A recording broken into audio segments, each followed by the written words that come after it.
Bonsoir à tous, merci de votre accueil. Il y a un peu trop de monde dans cet escalier. Si j'étais pompier, je n'aimerais pas ça, mais enfin, ça ne va pas durer trop longtemps. C'est surtout un immense plaisir de voir que cette salle Henri Langlois est pleine. Donc merci beaucoup à vous d'être venus jusqu'à nous pour l'ouverture de ce 11e festival de la Cinémathèque française. Toute la mémoire du monde persiste, hein, ne vous inquiétez pas. Je rassure Laurence Bromberger qui avait peur qu'on enlève un titre d'un très très beau court-métrage d'Alain Resnais consacré à la Bibliothèque nationale qui était rue de Richelieu à l'époque. Mais non, c'était juste un souci de simplification.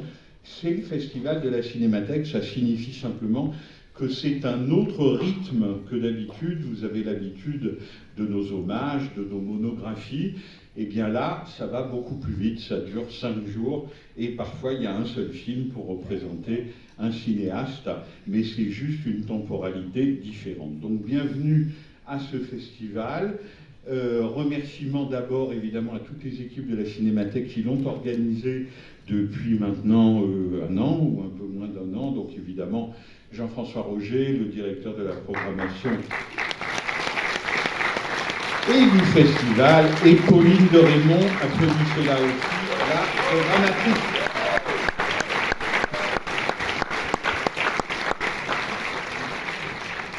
On va commencer par les cinéastes et les amis. Donc Peter Weir, évidemment, dans un moment, vous allez lui réserver un triomphe, mais aussi la grande cinéaste hongroise Judit Elek, que vous pouvez applaudir, même si elle est un peu épuisée et qu'elle n'est pas là ce soir, elle va nous rejoindre très vite.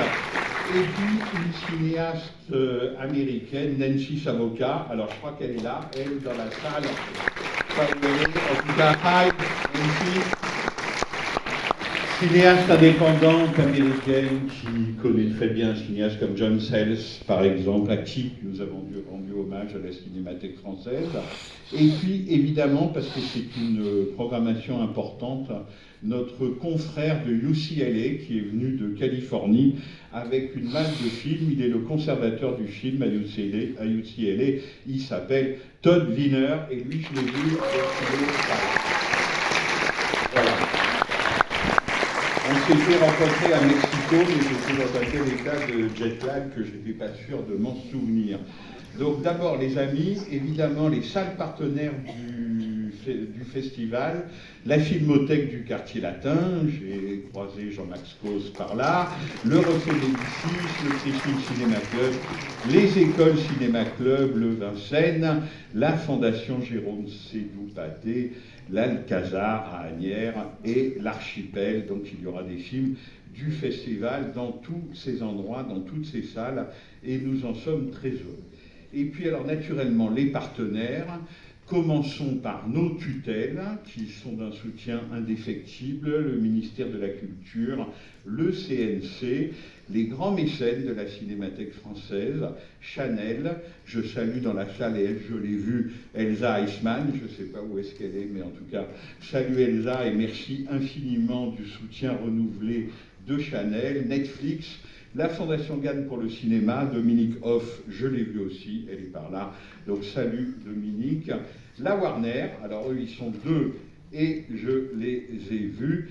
Clément Schwebig qui vient d'arriver, il est là, c'est le nouveau coprésident ou président de la Warner France. Et puis notre vieil ami à côté de lui, Olivier Snanouj, qui est un habitué de la Cinémathèque. Mais je vois que grosse popularité. La Gaumont, évidemment, amie de la Cinémathèque depuis toujours, saluer sa directrice Manuela Padovan qui doit être sur les marches par là. Et puis un nouveau mécène, un nouvel ami de la Cinémathèque, Transpersec Média. Et donc je salue en salle la présence de Cécile Rouvéran qui doit être également par là. Bonsoir Cécile et merci beaucoup. Les partenaires sont la SACEM, qui est le partenaire des ciné-concerts, l'ambassade d'Australie, je vais laisser la parole dans quelques secondes à son Excellence, Madame l'ambassadrice d'Australie en France, l'Institut hongrois avec sa directrice qui normalement est en salle, Adrienne Eva Burani, elle est là, elle est quelque part, en tout cas, bonjour, ils nous ont beaucoup aidés pour Judit Elek, évidemment mon vieux copain Gheorghi Radoli qui lui est là, hein, oui, voilà, il est là-bas, c'est le barbu, là-bas, salut Gheorghi, qui arrive de Budapest, la DRC, l'Agence nationale pour le développement régional, qui va faire tourner un certain nombre de films du festival, Télérama, notre partenaire média, et puis l'hôtel Regina, et je salue en salle la présence de Charlotte Martinet, sa directrice commerciale, qui doit être par là. Merci infiniment à eux d'accueillir nos invités. Je redirai un mot, mais vraiment un mot sur le film que vous allez voir ce soir. Je vous demanderai traditionnellement si vous l'avez vu ou pas vu, c'est le moment d'y réfléchir. Mais en attendant, à vous, Madame, donc, Son Excellence l'ambassadrice d'Australie en France, Gillian Bird. Je vous demande de l'applaudir.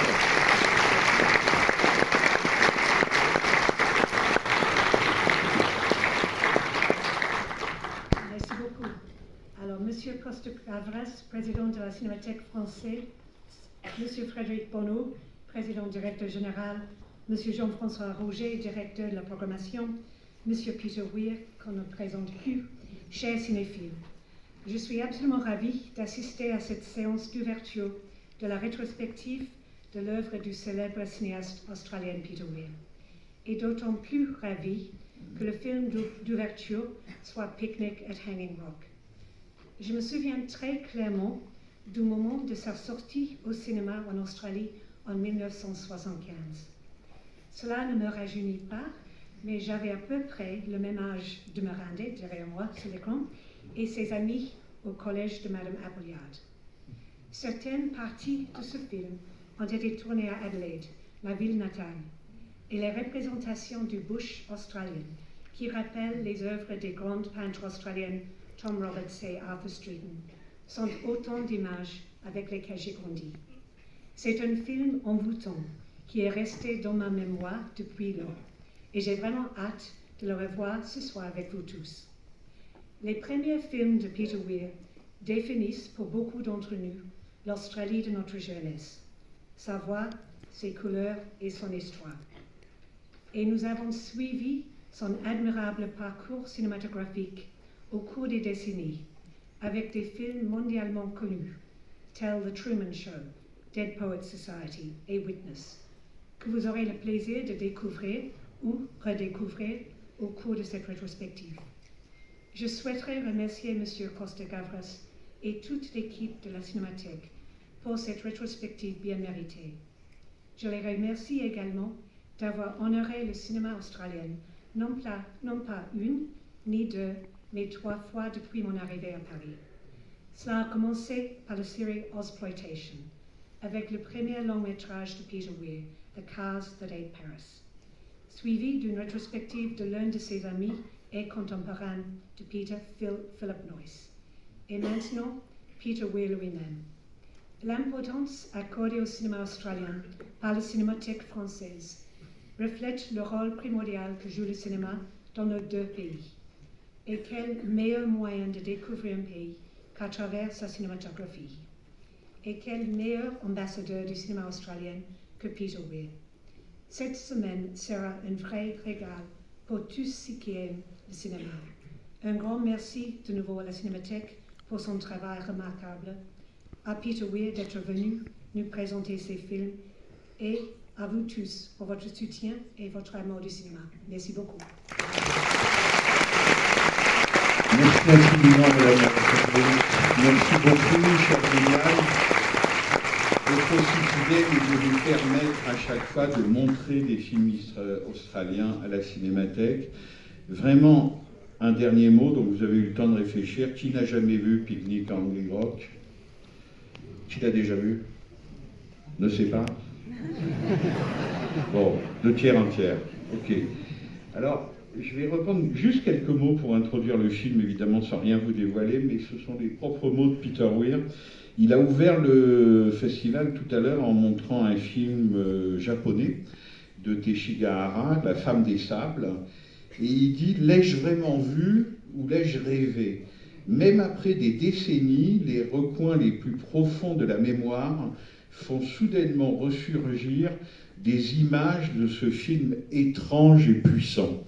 Alors, c'est pas uniquement juste pour faire le truc de reprendre ses propres mots sur un autre film, Mais Picnic en Hanging Rock, je ne l'ai pas vu à sa sortie, j'étais un peu trop petit, mais juste après, et je l'ai vu pas mal de fois depuis, c'est exactement ça. C'est-à-dire que on n'est pas exactement sûr de ce qu'on a vu, on n'est pas exactement sûr de ce qu'on a peut-être compris, et surtout, l'inexplicable reste dans notre mémoire, je pense, pour l'éternité, une fois qu'on a vu ce film. Donc ce film est vraiment une expérience, c'est vraiment ce qui se faisait en Australie en 1975 et qui était unique dans le cinéma mondial, c'est-à-dire ce mélange de savoir-faire, parce qu'il y a déjà un vrai savoir-faire chez Peter Weir en 1975, que évidemment après il aura l'occasion d'appliquer à Hollywood, de savoir-faire, de regard sur son propre pays, sur le paysage, sur le côté tellurique du paysage, et puis, pour rappeler ça d'un mot un peu valise, le fantastique. Voilà, le fantastique du film, son étrangeté délibérée, et évidemment ce qui est très fort chez Peter Weir, et c'est aussi pour ça que nous l'aimons tant et que vous êtes si nombreux à être venus ce soir lui rendre hommage, c'est que ce côté étrange, irréductible de son cinéma australien, il a su l'amener avec lui dans ses films américains, et dans ces films américains, il y a des images comme ça qui restent inoubliables. Dans un film policier, par exemple, ô combien réussi, qui est Witness, avec Harrison Ford, je ne sais pas si vous vous en souvenez, mais le moment où la jeune Amish, qui est jouée par Kelly McGillis, qui est une jeune veuve, enlève son bonnet pour le poser, parce qu'elle n'a pas le droit de montrer ses cheveux, pour danser avec celui qu'on appelle l'anglais dans sa communauté, et non pas l'américain, parce qu'ils sont restés à l'époque de la guerre d'indépendance et de la colonisation anglaise. Peter Weir est très fort pour qu'on n'oublie jamais ces moments-là de ses films. Je vous en ai cité un, je pourrais vous en citer d'autres, mais ça me fait penser à cette définition du cinéma, et celle-là je ne la sors pas souvent, qu'a donné un jour Manuel de Oliveira et qui disait à Jean-Luc Godard, en général, ce que j'aime au cinéma, c'est la saturation de signes magnifiques qui baignent dans la lumière de leur absence d'explication. Et bien, ce que vous allez voir ce soir, c'est exactement ça. C'est une saturation de signes magnifiques qui baignent dans la lumière de leur absence d'explication. Peter Weir, messieurs, dames.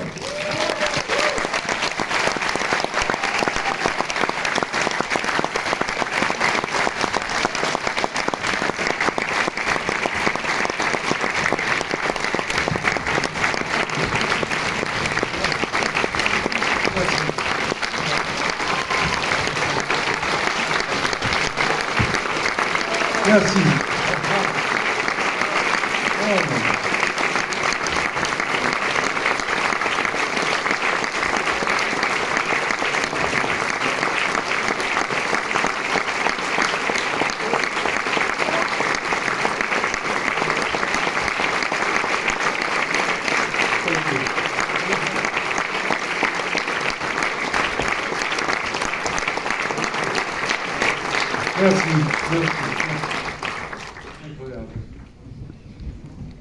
I thank you for the very kind words from Frederick and from our ambassador, Gillian Bird. Thank you for putting this together in your separate ways, and all the staff that worked, and the brilliant letter Costa Gavras wrote to me. And then he's not here.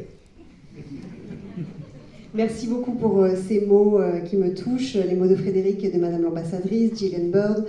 Merci d'avoir organisé cet événement. Merci à toutes les équipes et avec Costa Gavras qui, mais en fait, n'est pas là. Because he is shooting. Parce qu'il tourne. Incroyable. Fantastic.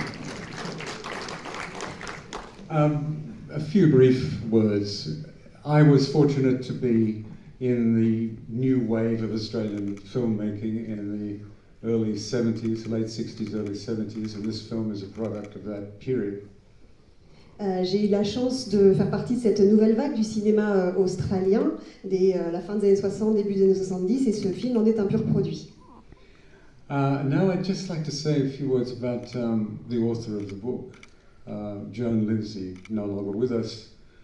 She was quite old when I met her, probably about 1973. Donc maintenant quelques mots sur l'autrice du roman dont est tiré le film, Joan Lindsay, qui nous a quittés depuis. Elle était déjà assez âgée quand je l'ai rencontrée en 1973. You know, she could stop clocks and watches, which is why she told me she never wore a watch herself. And she wouldn't ride in elevators with other people because the elevators often stopped between floors. C'était le genre de personne qui arrêtait les pendules et les montres. D'ailleurs, elle m'expliquait qu'elle ne portait jamais de montre. Et c'était le genre de personne avec qui il ne fallait jamais monter dans un ascenseur parce qu'il avait tendance à tomber en panne, à s'arrêter. I said the obvious to her. I said, well, you have some sort of psychic ability. And she said, no, no, no. I'm just a very passionate gardener. And we're very strange people. Alors je lui ai dit ce qui paraît évident, j'ai dit mais vous avez quelque chose, un fluide magnétique, et elle m'a dit non, non, pas du tout, c'est parce que je suis une jardinière passionnée et on est des gens un peu étranges. When I was a young boy, I loved Sherlock Holmes, but I didn't like the last page, because the last page was the explanation of what the story had been about. But I still loved the setup for them, and it caused me to read another one. Quand j'étais plus jeune, j'adorais Sherlock Holmes, mais sauf la dernière page, parce que c'était là qu'il y avait l'explication. Mais cela dit, j'aimais toute la mise en place de l'histoire, et j'aimais suffisamment pour avoir envie d'en lire d'autres ensuite. So when I read this book, and I was riveted, I thought, oh my God, what will the solution be? You know, either fantasy or there will be some kind of murderer or something. And wonderfully, there was no solution. Et quand j'ai lu ce livre qui m'a captivée, je me suis dit, ah là, mais qu'est-ce que ça va être la solution à la fin? Est-ce que ça va être du fantastique ou un meurtre? Mais miraculeusement, c'est ni l'un ni l'autre, aucun des deux. But this was also the difficulty, how to then make a film that was essentially a whodunit without having the audience frustrated. And I realized I had to create an atmosphere so strong that the audience in fact would not want the butler to have done it. Et donc ça a aussi été la difficulté pour faire ce film, c'est-à-dire que de mettre en place une énigme, mais sans frustrer le public à la fin, mais en créant une ambiance suffisamment forte pour qu'à la fin, le public n'ait pas forcément envie de savoir que c'était le majordome qui avait fait le coup. In my research, I touched on the extraordinary and terrible legacy left to those who lose someone who goes missing. Particularly, I read about World War I families, brothers, mothers, husbands, fathers who lost someone in that great war. They were vaporized, there was no body. And this was particularly instructive and touching. Au cours de mes recherches, j'ai découvert ce que ça pouvait être, à quel point ça pouvait être terrible et extraordinaire, dans le sens fort du terme, de ce que c'est de vivre avec un disparu, de vivre avec la mémoire d'un disparu, et notamment les familles après la Première Guerre mondiale, des gens qui avaient perdu quelqu'un, qui s'était comme volatilisé, il n'y avait pas de corps, et à quel point ça peut nous hanter longtemps. So I wound something of this peculiar tension after the disappearance into this ambience that I was creating. And I really don't have much else to say.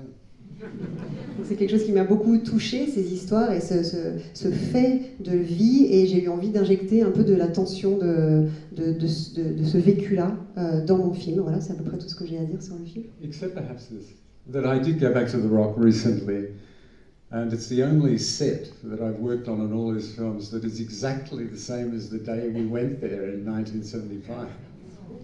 Et simplement, je suis retournée voir ce rocher il n'y a pas très longtemps, et c'est le seul lieu où j'ai tourné qui n'a pas bougé depuis le moment où j'y ai tourné en 1975.